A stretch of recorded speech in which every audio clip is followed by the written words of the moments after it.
The Compensatory Afforestation Fund Bill is currently pending in Parliament. It was introduced in May 2015 and is currently before a parliamentary standing committee. The bill sets up compensatory afforestation funds at the centre and states, and these funds are to be used for forest development and conservation. A little bit of background before we go into the details of the bill.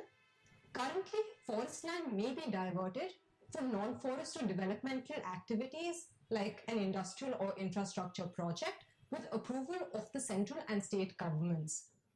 As compensation for diversion of forest land, additional afforestation must be done on a separate piece of land.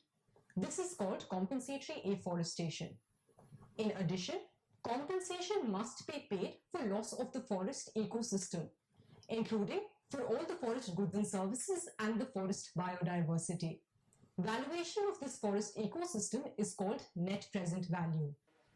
Costs for both compensatory afforestation and net present value are to be borne by the agency responsible for diversion of forest land.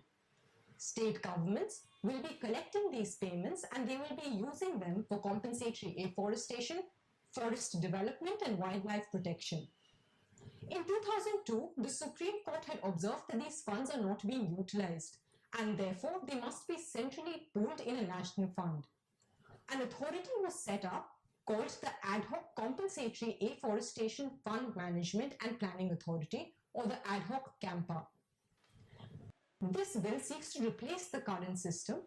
It will provide a legal backing to the central and state funds and will regulate how these monies will be utilized.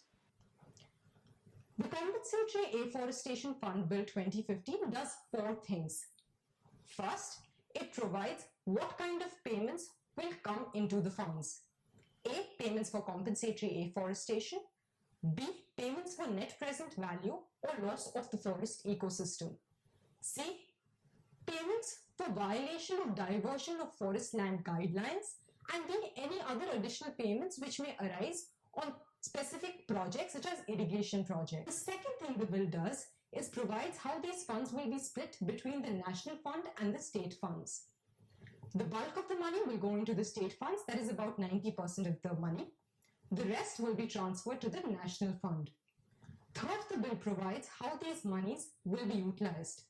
The state funds will be spent on compensatory afforestation, forest regeneration, infrastructure development and broadly forest and wildlife protection.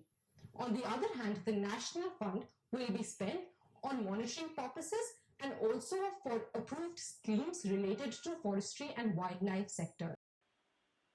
Lastly, the bill provides how these funds will be managed. It will create a national CAMPA.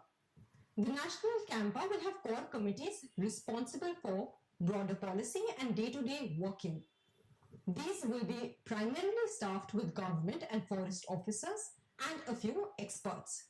There will also be a specific group of experts from environment, science, economics and other fields responsible for monitoring.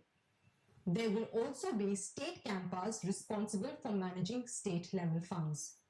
For more information on the bill, please refer to prsindia.org.